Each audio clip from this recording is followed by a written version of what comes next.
Good morning दोस्तों। फिर से एक बार आप लोगों को स्वागत है अपना चैनल जेपीएससी विद अमन पे।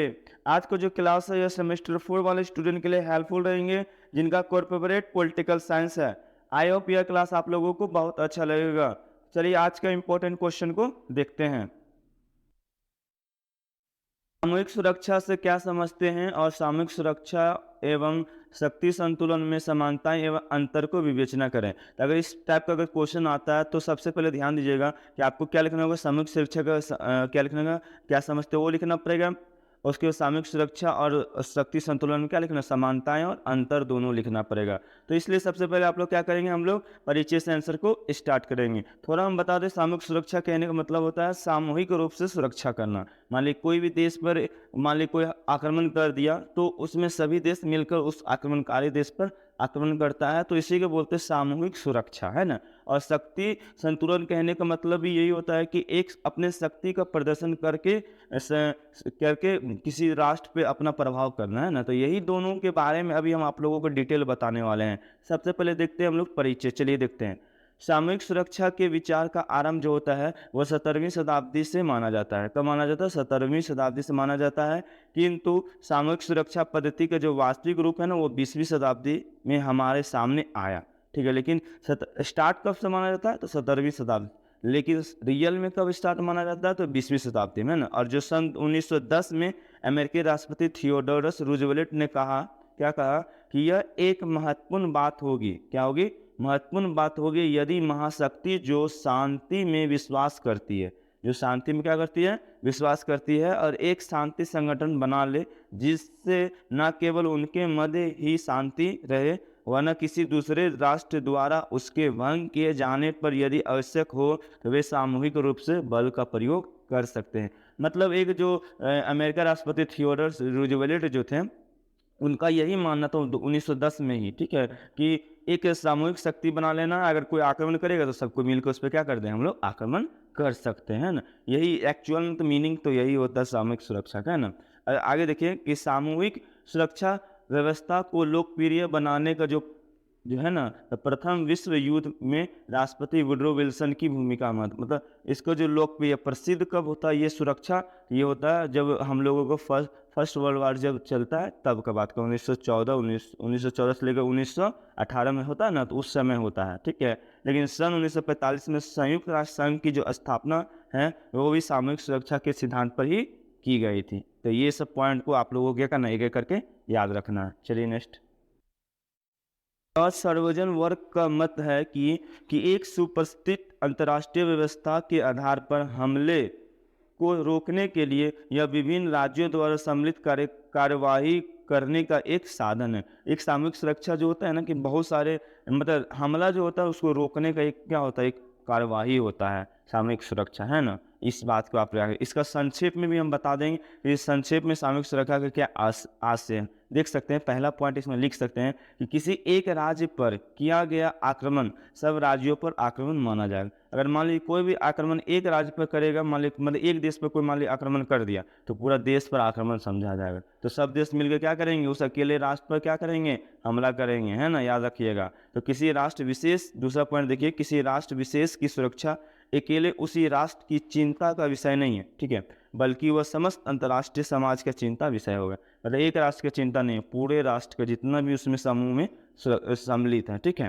नेक्स्ट पॉइंट देखिए कि यदि एक राष्ट्र किसी दूसरे राष्ट्र की सुरक्षा को खतरा उत्पन्न करता है, ठीक है, क्या करेगा, खतरा उत्पन्न करता है, तो खतराग्रस्त राष्ट्र की ओर से बाकी सब राष्ट्र कार्रवाई करेंगे, ठीक है। जितने भी राष्ट्र हैं सभी राष्ट्र मिलकर उस राष्ट्र पर क्या करेंगे, कार्रवाई करेंगे। ये थर्ड पॉइंट था। नेक्स्ट पॉइंट है देखिए, आक्रमणकारी के अलावा अन्य सब राष्ट्रों के बीच सहयोग सामूहिक सुरक्षा का सार तत्व है, ठीक है, सार तत्व है। और संभव है कि इस सहयोग के डर से आक्रमणकारी आक्रमण का विचार त्याग देगा। मान लीजिए आप मेरे पे आक्रमण किया और मेरे साथ 10 गो दोस्त हैं, अब क्या 10 दोस्त मिलकर अगर आप पे आक्रमण हम करेंगे तो क्या आप हम पे आक्रमण करने की सोचिएगा? नहीं सोचिएगा। इसी तरह होता है सामूहिक सुरक्षा में ना, इस बात को आप लोग ध्यान रखिएगा। चलते हम लोग सामूहिक सुरक्षा की मान्यताएं क्या होता है। तो कुछ विद्वान जैसे थे हंस जे मर्गेंथुआ, हॉरग ऑनगस की, एम वी नायडू तथा आइनिस क्लर्ट ने सामूहिक सुरक्षा के संबंध में निम्नलिखित मान्यताएं को उल्लेखित किया। मतलब निम्नलिखित मान्यता को क्या क्या बताए थे। तो पहला देखिए कि सभी राष्ट्र आक्रमणकारी को पहचानते हैं। जितने भी राष्ट्र होते हैं सभी कोई आक्रमण, मान ली मेरे पर कौन आक्रमण कर रहा है हम उसको देख सकते हैं ना। तो उसी तरह से सभी राष्ट्र आक्रमणकारी को क्या करते हैं, पहचानते हैं ना। और आक्रमण को रोकने में सभी की समान रुचि होती है। मतलब एक आक्रमण को रोकने का सभी का क्या होता है, समान रुचि होता है ना। इसलिए तीसरा पॉइंट देखिए, सभी राष्ट्रों में आक्रमण का प्रतिकार करने की क्षमता होती है। मतलब सभी राष्ट्र अपने आक्रमण करने का क्या होता है, प्रतिकार करने का क्या होता है, क्षमता होता है। नेक्स्ट पॉइंट देख सकते हैं कि आक्रमणकारी राज्य की अपेक्षा समग्र की शक्ति अधिक होती है। मतलब जो आक्रमण करता है और जो समूह में जितने राष्ट्र होते हैं उसकी शक्ति, अगर मान लीजिए हम अकेले हैं और उधर से 10 है तो 10 का ज़्यादा पावर हुआ कि मेरा पावर हुआ। आप लोगों को पता होना चाहिए 10 का क्या होता है, ज़्यादा पावर होता है। मतलब आक्रमण जो करता है उससे ज़्यादा जो सामूहिक सुरक्षा होती है उसकी क्या होती है, शक्ति अधिक होती है। नेक्स्ट पॉइंट देखिए, विश्व शांति शक्ति की अधिकता पर निर्भर करती है। विश्व की शांति शक्ति पे क्या करता है, अधिकता पर निर्भर करती है ना।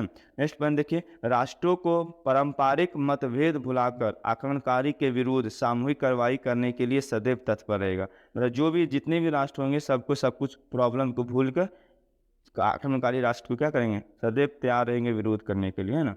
तो ये था कुछ मान्यताएं। अब हम लोग देखेंगे क्वेश्चन के अनुसार सामूहिक सुरक्षा और शक्ति में निम्नलिखित समानताएं क्या होती हैं, ठीक है। इसमें पहला पॉइंट देख सकते हैं, तो शक्ति संतुलन तथा सामूहिक सुरक्षा दोनों का लक्ष्य सामूहिक प्रयत्नों द्वारा विश्व शांति को स्थापना तथा राज्यों की स्वतंत्रता की रक्षा करना है। याद रखिएगा सीधे से दोनों जो संगठन है उसका एक ही मकसद है कि विश्व में शांति बनाए रखना है और स्वतंत्र राज्य की रक्षा करना है, ठीक है।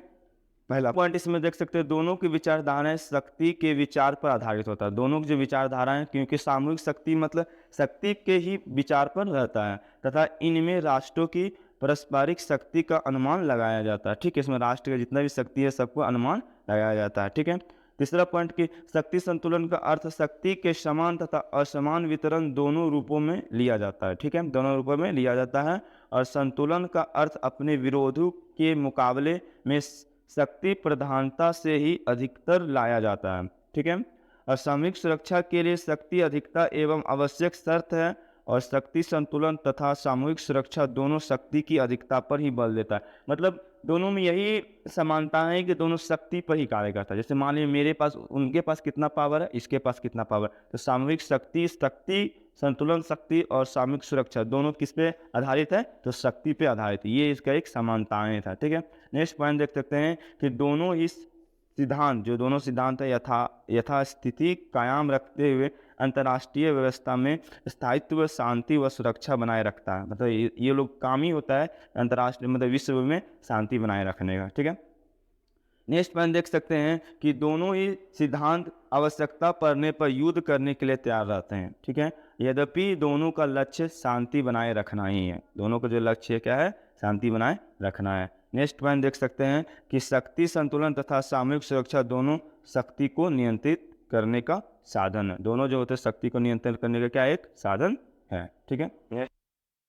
सामूहिक सुरक्षा और शक्ति संतुलन में अब देखेंगे अंतर। समानताएं देखने के बाद क्या देखेंगे हम लोग, अंतर। देखिए अंतर में क्या है कि सामूहिक सुरक्षा और शक्ति संतुलन में कुछ समानताएं होने के साथ ही वृहद अंतर भी विद्यमान है। मतलब समानताएं होने के साथ साथ कुछ अंतर भी इसमें होता है। चलिए उस अंतर को हम लोग देखने की कोशिश करते हैं। तो सामूहिक सुरक्षा की अवधारणा के जनक वुड्रो विल्सन ने शक्ति संतुलन की अवधारणा का विरोध करते हुए लिखा है। विरोध किए, क्या लिखे हैं देखिए कि शक्ति संतुलन वाली विश्व व्यवस्था में राष्ट्र प्रतियोगितापूर्ण संधियों में बढ़ जाते हैं। मतलब राष्ट्र जो है प्रतियोगिता संधियों में क्या हो जाता है, बढ़ जाते हैं तथा बाध्यकारी शक्ति का प्रयोग राजनीतिक महत्वाकांक्षाओं व स्वार्थपूर्ण लक्ष्यों को पूरा करने के लिए करते हैं। जो राजनीतिक कहने का मतलब होता है कि वो अपने स्वार्थ के प्रति क्या करते हैं, लक्ष्य को पूरा करने में लग जाते हैं। तो ये लिखते कौन है, वुड्रो विल्सन। कौन लिखते हैं, वुड्रो विल्सन। और जो शक्ति संतुलन की अवधारणा को विरोध करते हैं, ठीक है, याद रखिएगा, है ना। नेक्स्ट देखिए आगे कि सामूहिक सुरक्षा व्यवस्था में राष्ट्रों के सहयोग का लक्ष्य होता है, ठीक है, और न्याय एवं सुरक्षा की व्यवस्था करना जिसमें बाध्यकारी शक्ति का प्रयोग सामान्य शक्ति की स्थापना के लिए किया जाता है। तो सामान्य शक्ति के लिए, स्थापना के लिए ही इसका प्रयोग किया जाता है। अब हम लोग देखेंगे सामूहिक सुरक्षा और शक्ति संतुलन में निम्नलिखित अंतर, क्या-क्या अंतर है। तो पहला पॉइंट देख सकते हैं कि सामूहिक सुरक्षा व्यवस्था एवं सार्वभौमिक संधि है जो प्रतियोगी संधियों से भिन्न है, ठीक है। प्रतियोगी संधि जो थे उनसे क्या है, भिन्न है, ठीक है। और यह कुछ संगठित राष्ट्रों के विरुद्ध संधि नहीं, वरना प्रत्येक आक्रमणकारी के लिए विरोध है। मतलब जितने भी आक्रमणकारी होंगे सबके लिए क्या है, एक विरोध करते हैं, इसके विरोध में खड़ा रहते हैं, ठीक है। इसके विपरीत शक्ति संतुलन व्यवस्था प्रतियोगी स्वरूप वाली संधियों के परिणाम स्वरूप स्थापित होती है। मतलब जो इसके विपरीत होते हैं शक्ति संतुलन की व्यवस्था, जो प्रतियोगिता संधियों के परिणाम स्वरूप स्थापित होती है, ठीक है। सेकेंड पॉइंट देख सकते हैं कि सामूहिक सुरक्षा की जो धारणा है गुटबंदी की पूर्ण कल्पना नहीं है, ठीक है। वह एक विश्व के संधि को मानकर चलती है। वो एक गुट के मतलब एक ग्रुप के अधिकार पर, मतलब ग्रुप की कल्पना पे नहीं चलता है, ये पूरा विश्व के आधार पर चलता है, मानकर चलता है, ठीक है। ग्रुप को मानकर नहीं चलता, ठीक है। जबकि शक्ति संतुलन की धारणा दो या दो से अधिक विरोधी गुटों के अस्तित्व और मानकर चलती है जो परस्पर संघर्षशील स्वभाव के होते हैं। मतलब कहने से आप समझ सकते हैं जो सामूहिक सुरक्षा जो होते हैं ना पूरा विश्व को लेकर चलता है, लेकिन शक्ति संतुलन जो है ना एक दो ग्रुप को लेकर ही चलता है, ठीक है। तो ये इसकी दूसरी अंतर था। तीसरा अंतर इसमें देख सकते हैं कि सामूहिक सुरक्षा का जो सिद्धांत है संघर्ष को प्रतिबंधित करने के लिए सामान्य सहयोग पर बल देता है, ठीक है। सामान्य सहयोग पर क्या देता है, बल देता है। जबकि शक्ति संतुलन शांति व व्यवस्था के निर्माण के लिए संघर्षपूर्ण सहयोग का इच्छुक होता है। क्या तो संघर्षपूर्ण सहयोग के लिए क्या होते हैं, इच्छुक होते हैं, ठीक है। ये तीसरा पॉइंट था। चौथा पॉइंट इसमें देख सकते हैं कि सामूहिक सुरक्षा जो व्यवस्था है सामान्य सहयोग आधार पर आक्रमणकारी का विरोध करती है, आक्रमणकारी का जो होता है वो विरोध करती है, परंतु शक्ति संतुलन के जो सिद्धांत है वो गुट के आधार पर आक्रमणकारी का विरोध करता है। गुट मैंने गुटबंदी कहने का मतलब ग्रुप के आधार पे, और ये जो सामूहिक सुरक्षा होता है विश्व के आधार पर, मतलब पूरा वर्ल्ड का बात करता है। तो ये मेन डिफरेंस होता है, ठीक है। आगे नेक्स्ट देख सकते हैं कि सामूहिक सुरक्षा का सिद्धांत यह मानता है कि किसी एक राष्ट्र पर किया गया आक्रमण शांति के लिए संकट है और इसका विरोध करने के लिए राष्ट्र का कटिबद्ध रहना चाहिए, ठीक है। लेकिन इसके विपरीत शक्ति संतुलन व्यवस्था के अंतर्गत बंधुआ ऐसा होता है कि जिस राष्ट्र के राष्ट्रहित आक्रमण से प्रभावित नहीं होते हैं वे युद्ध के पर्चे से दूर रहते हैं। मतलब शक्ति संतुलन में क्या होता है कि जो मान लीजिए आप युद्ध में नहीं है लेकिन ग्रुप में हैं तो आप उसको सपोर्ट में नहीं कीजिएगा, उससे आप अपना घर में अपना मस्ती में रहिए। लेकिन सामूहिक सुरक्षा में क्या होता है, अगर आप मेरे पे गलती से भी कर दिए हो तो अगल बगल में जो भी हैं वो सब आपके प्रति आक्रमणकारी में विरोध करने के लिए आ जाएंगे। तो ये इम्पोर्टेंस डिफरेंस है। नेक्स्ट देख सकते हैं कि सामूहिक सुरक्षा की व्यवस्था दृढ़ और संगठनात्मक होती है जबकि शक्ति संतुलन की व्यवस्था शिथिल होती है। क्या होती है, शिथिल होती है। याद रखिए ये डिफरेंस है ना, शिथिल होती है, ठीक है। नेक्स्ट पॉइंट कि सामूहिक सुरक्षा व्यवस्था सैद्धांतिक और आदर्शवादी है, इसके विपरीत शक्ति संतुलन की व्यवस्था यथार्थवादी है तथा एक राष्ट्र को आक्रमण का विरोध करने की सलाह केवल तभी देती है जब आक्रमण उसकी स्वयं की सुरक्षा के लिए घातक हो, है ना, स्वयं के लिए। मतलब इसमें आदर्शवादी का उपयोग करता है सामूहिक सुरक्षा, और ये किसका, यथार्थवादी का। ये दोनों सिद्धांत आपको हम पहले पढ़ा चुके हैं, पहले का क्लास में आप लोग जाके देख सकते हैं ना, सेमेस्टर 4 का ही है ना। लास्ट इसका अंतर देख सकते हैं वो है कि सामूहिक सुरक्षा व्यवस्था नकारात्मक है क्योंकि इस व्यवस्था के अंतर्गत राष्ट्रीय आक्रमण का विरोध करने की भावना से एकत्रित होती है, ठीक है। लेकिन इसके विपरीत शक्ति संतुलन की व्यवस्था सकारात्मक है क्योंकि इस व्यवस्था में राष्ट्र विचार, मान्यताएं और समान हितों की दृष्टि से मिलकर एक होते हैं, है ना। तो इस प्रकार से आप सभी का अंतर एक एक करके आप लिख सकते हैं और यहीं पर आप आंसर को एंड कर दीजिएगा। आप लोगों को 100% मेरी गारंटी है 20 में 20 मार्क्स मिल ही जाएगा, 100% मिलेगा। फिर मिलते हैं नेक्स्ट क्लास में, तब तक के लिए बाय बाय। अगर आप लोगों को क्लास अच्छा लगा हो तो इस क्लास को शेयर कीजिए अपने फ्रेंड के पास ताकि सभी स्टूडेंट अच्छे से पढ़ सकें। फिर मिलते हैं नेक्स्ट क्लास में, तब तक के लिए बाय बाय।